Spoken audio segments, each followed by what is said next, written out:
Olá, estudante! Tudo bem com vocês? Eu sou o professor Vinícius, professor de Ciências e Biologia da Rede Estadual de Ensino. Estou hoje junto com a nossa amiga intérprete de Libras, Mariana. Olá, Mariana! Para a gente dar início à nossa segunda aula de Biologia do terceiro ano, para você, aluno do terceiro ano do ensino médio. Nosso tema da nossa aula vai ser Evidências da Evolução, onde continuaremos a falar, então, sobre a evolução dos seres vivos. Nós vimos na nossa aula anterior sobre as principais teorias evolutivas ao longo da história, onde falamos do fixismo e do evolucionismo, até chegar, então, na teoria moderna da evolução, que nós chamamos de neodarwinismo. Então, na nossa aula de hoje, nós vamos compreender o processo de evolução, através dessas evidências que vão comprovar o porquê de nós evoluímos, e como evoluímos, e nós vamos conhecer as principais evidências evolutivas. Bom, mas aí eu te faço uma pergunta. Como então nós vamos saber se houve evolução? Lamarck, ele falava, vamos lembrar aqui, Lamarck ele não falava que as características que eu adquiri ao longo da minha vida, através da lei do uso e desuso, exemplo, se eu utilizasse muito esse meu braço, ele iria se desenvolver até o ponto dele se aprimorar. E se eu não usasse, por exemplo, esse outro braço, ele iria atrofiar até chegar a um ponto que ele poderia deixar de existir ou ele ia ficar lá pequenininho atrofiado. E isso eu iria transmitir essas características aos meus descendentes. Já Darwin, após a sua viagem e tudo mais, ele percebeu e fez então as suas observações e lançou a sua teoria, a teoria da seleção natural, onde nós sabemos que o ambiente ele irá selecionar os indivíduos mais adaptados para viver naquele local. Então, essa teoria de Lamarck, ela cai por terra. Mas aí, como então que nós conseguimos provar isso? Através das nossas evidências evolutivas. Então, nós conseguimos ver e falar que nós sofremos o quê? Evolução. Bom, quais são então as principais evidências evolutivas que nós vamos conseguir estudar e enxergar? Nós temos aqui as questões dos fósseis, as que nós chamamos de órgãos vestigiais, a questão das estruturas homólogas e estruturas análogas. Nós temos também o estudo da embriologia comparada, análises moleculares, onde eu posso pegar, por exemplo, a análise molecular através de um fóssil. Eu pego, então, o sequenciamento do DNA e consigo observar e ver e traçar, então, paralelos, onde eu posso saber se aquele ser vivo ali que eu encontrei, aquele ser, aquela espécie que está ali, ela tem algum parentesco com alguma espécie que nós temos hoje. Além de análises bioquímicas. Então, tudo isso, nós vamos ter o quê? Evidências, provas que vão nos fazer acreditar, e provar que houve a evolução. Então, vamos falar então da primeira, que são os fósseis.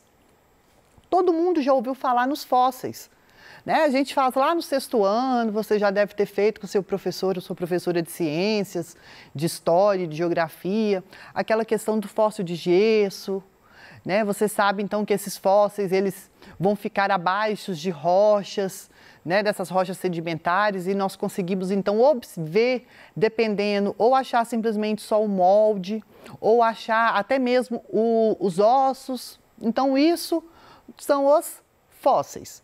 Então, vai ser qualquer evidência de vida do passado que vai estar preservada nas rochas e em outros materiais, como âmbar, gelo, asfalto. Então, tudo isso, pode ser considerado fóssil, igual a gente consegue observar, por exemplo, que muitos insetos, eles, por eles passarem por esse processo de fossilização, eles conseguem estar então envolvidos por uma pedra que nós chamamos de âmbar, aquela pedra bonita, ela tem uma cor amarela, um pouco amarelo, onde o povo costuma falar que a gente lustra, ela fica bonita, linda. Então, aquilo ali pode ser considerado como um fóssil, tá? E aqui nessa imagem, então, eu trouxe aqui para a gente ver a questão de uma placa onde nós vamos ter aqui o fóssil aderido a uma rocha.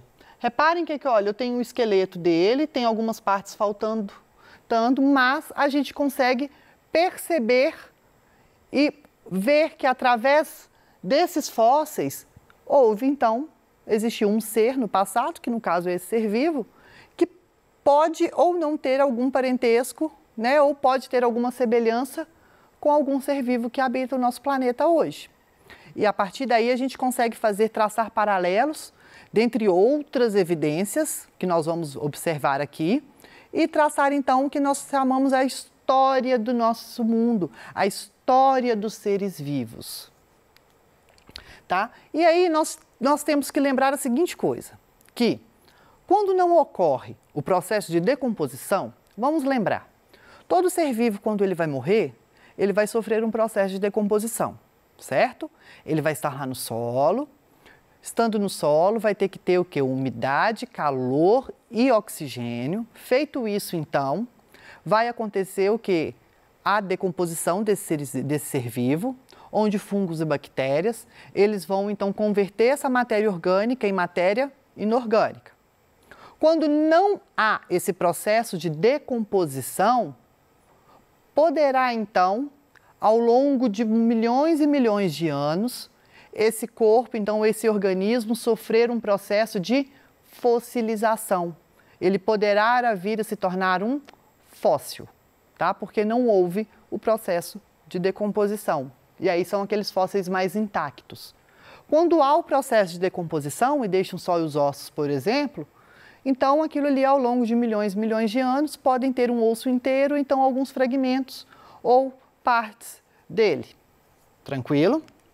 Vamos lá então. Como que vai acontecer esse processo de fossilização? Então, o animal, então, o ser vivo, digamos assim, ele vai ser morto.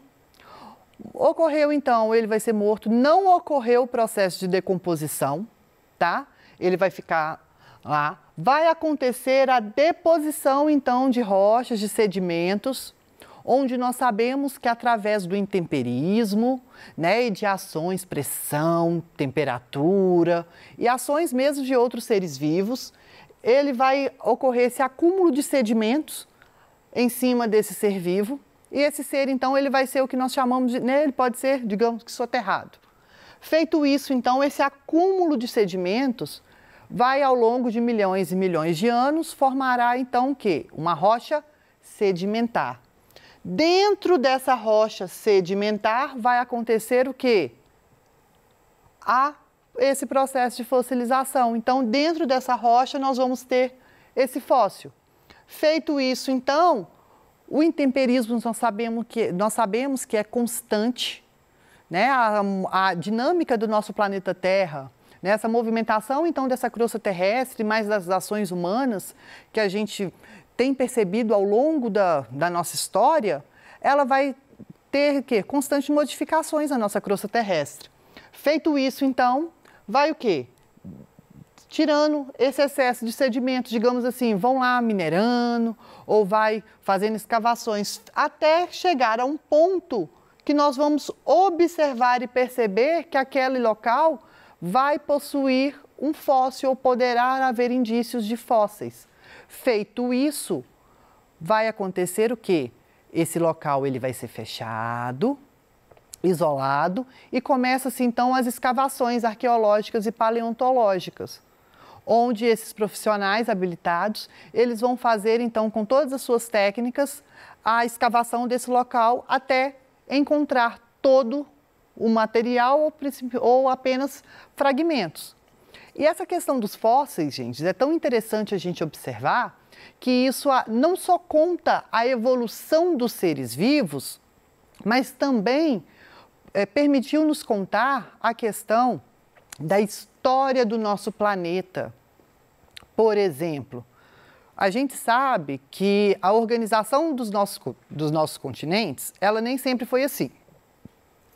Então, o fóssil, por exemplo, que foi encontrado aqui no nosso território brasileiro e que foi encontrado, né, e que viveu, né, após a gente fazer a datação e tudo mais, ele viveu a mesma época de um fóssil encontrado naquela região ali lá da África, por exemplo. Olha só. Então, a gente consegue fazer, então, traçar esses paralelos e essas rotas também para saber o hábito desses seres vivos, como que era, se era uma espécie migratória ou não, dependendo do período que ela viveu, e a gente sabe hoje da teoria da deriva dos continentes e tudo mais, a gente consegue o quê? Perceber como que era a questão desses hábitos desses animais ou desses seres vivos. Bom, quando nós falamos também em outra questão que nós falamos que é a homologia, tá? Homo quer dizer o quê? Igual, logia quer dizer estudo, né? Então nós vamos fazer o quê? O estudo então de estruturas que vão ser encontradas em diferentes espécies, tá? Mas elas vão possuir o quê? A mesma origem embrionária. Como assim, Vinícius? Exemplo, braço do homem, pata do gato, nadadeira da baleia e a asa do morcego. São que espécies diferentes. Mas quando a gente vai estudar anatomicamente, nós percebemos que eles vão possuir o que? A mesma origem embrionária, ou seja, até uma certa etapa do desenvolvimento embrionário, vocês viram isso quando viram a questão do desenvolvimento embrionário dos animais, eles vão ter o quê? Parecidos. Então, isso nos consegue também traçar um outro paralelo a saber que nós somos parentes de alguns seres vivos mais próximos, tá? E esse processo, então, onde nós chamamos de estruturas homólogas ou órgãos homólogos, tá? Nós chamamos que é um processo de evolução divergente. O que isso significa? Significa que até um certo ponto, esse ancestral comum, né, o ancestral comum mais próximo que tem desses seres vivos, ele chegou a um ponto que ele vai o quê? Se divergir e vão formar espécies onde vão, por exemplo, viver em hábitats diferentes. E através disso, as estruturas, né, esses órgãos, eles vão possuir até mesmo funções diferentes. Mas a origem embrionária vai ser a mesma, tá? Por isso que nós chamamos que é uma evolução divergente. Chega a um ponto que ela vai o quê? Divergir, ela vai ampliar. Igual a gente pode perceber que, olha, reparem comigo aqui, eu tenho o ser humano, a pata do gato, a baleia e o morcego. Quando a gente vai estudar a nossa anatomia, nós sabemos que nós temos aqui, olha, no nosso braço, o húmero, né, o rádio, a una, os ossos do carpo, do metacarpo e a falange, tá? Isso a gente consegue perceber aqui, ó, perfeitamente aqui, tá? Se a gente for pegar aqui, então, no gato, olha, o húmero, a gente consegue perceber, olha, ele vai ter uma modificação, mas é o húmero, o rádio e a una, os ossos do carpo, do metacarpo e as falanges. Quando a gente vem aqui para a questão da baleia, olha, as falanges elas vão ser mais desenvolvidas e os outros ossos vão ser menos desenvolvidos, ó. Húmero, rádio, una, ossos do carpo, metacarpo, falanges. Quando a gente vem aqui para a questão do morcego, na asa do morcego a gente consegue perceber isso também, ó. O húmero, rádio, una, ossos do carpo, os metacarpos, alguns são desenvolvidos e as falanges vão ser mais desenvolvidas. Então, isso consegue perceber que por mais que esses órgãos vão possuir funções diferentes nessas espécies, por exemplo, a nadadeira da baleia para nadar, né, permitir então movimentá-lo na hora do nado, a asa do morcego para voar, a pata do gato não vai ter essa função nossa de pegar, de trazer as coisas, mas de andar. Então, aqui nós sabemos que vão ter essas estruturas semelhantes, tá bom? Isso, então, é uma homologia. Quando nós falamos aqui, então, em analogia, é o contrário, tá? Vão ser o quê? Estruturas encontradas, tá? Em espécies diferentes, claro, Só que elas vão possuir o quê? Funções semelhantes. Só que quando a gente for analisar essas estruturas, essas funções semelhantes que essas estruturas vão desempenhar, elas não vão possuir a mesma origem embrionária. Como assim, Vinícius? Olha, se a gente for perceber a questão da asa de uma borboleta com a asa de um morcego, por exemplo, de um pássaro, de um morcego e de um pássaro. A gente sabe, olha, primeiro, borboleta é um inseto, não vai possuir osso, já começa por aí. Quando a gente vai, então, na questão de uma ave, elas vão possuir uma estrutura de um osso, né? Elas possuem, então, os ossos pneumáticos, que vão permitir, então, essa questão de ossos adaptados ao voo. E na hora que a gente vê aqui essa questão do morcego, a gente vê bonitinha a questão das estruturas dos ossos. Então, são órgãos, né, ou estruturas com a mesma função, que, ou seja, vão permitir o voo, mas a origem embrionária vai ser diferente, tá? Isso, então, nós chamamos o quê? Que é uma evolução convergente. Significa o quê? Que os ancestrais comuns, esses diferentes ancestrais comuns, eles vão chegar a um ponto onde as necessidades de adaptação, né, eles sofreram adaptações para habitar esses ambientes, eles vão possuíram o quê? Estruturas responsáveis para aquela determinada função, que no caso aqui seria o voo. Então, chegou a um ponto de evolução que esses ancestrais comuns, eles convergiram em suas estruturas, tá? em estruturas adaptadas para aquela determinada função. Igual a gente consegue ver aqui, ó, perceber.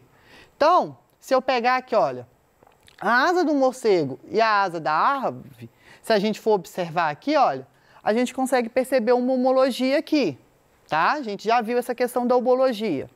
Mas quando a gente pega a asa do morcego e a da ave com a asa do inseto, a gente consegue ver claramente uma questão de analogia.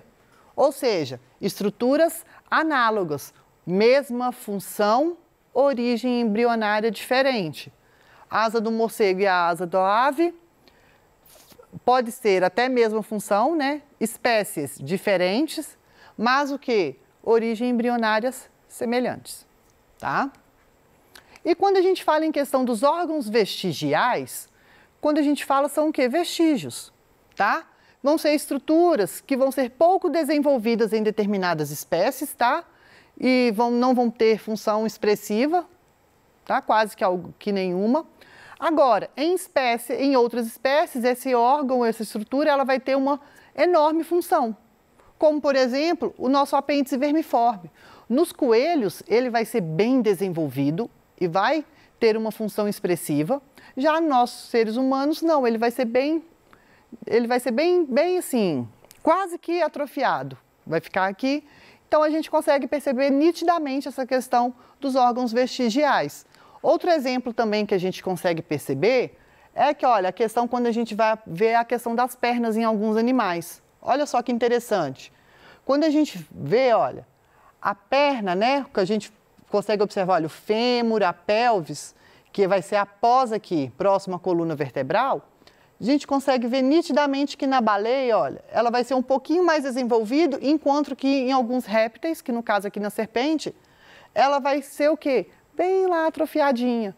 E já aqui nós, seres humanos, olha como que ela é bem desenvolvida e como ela vai ter uma função super expressiva para a gente. A gente vai caminhar. Já as cobras, as baleias não vão necessitar. Isso, então, é uma questão de um órgão vestigial.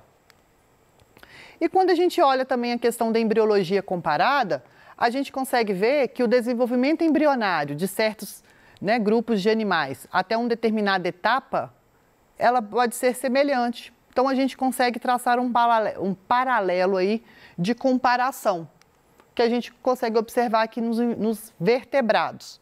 Olha só, peixe, anfíbio, réptil, uma tartaruga, ave, um mamífero. Então, vai chegar aqui, a setinha está ao contrário, tá? O tempo é para baixo. Então, aqui, olha, nós temos aqui, olha, o embrião, tá? E ele vai se desenvolvendo até chegar aqui. Então, isso daqui a gente consegue perceber nitidamente que até determinado ponto, olha, eles possuíam características bem parecidas. Bom, infelizmente, nossa aula acabou, não vai dar para a gente corrigir a nossa questão do Enem, deixo ela aqui para vocês. Mas ficou alguma dúvida? Mande para a gente nos canais de comunicação que irei responder ao vivo daqui a pouquinho. Espero vocês então para a nossa próxima aula. Até mais!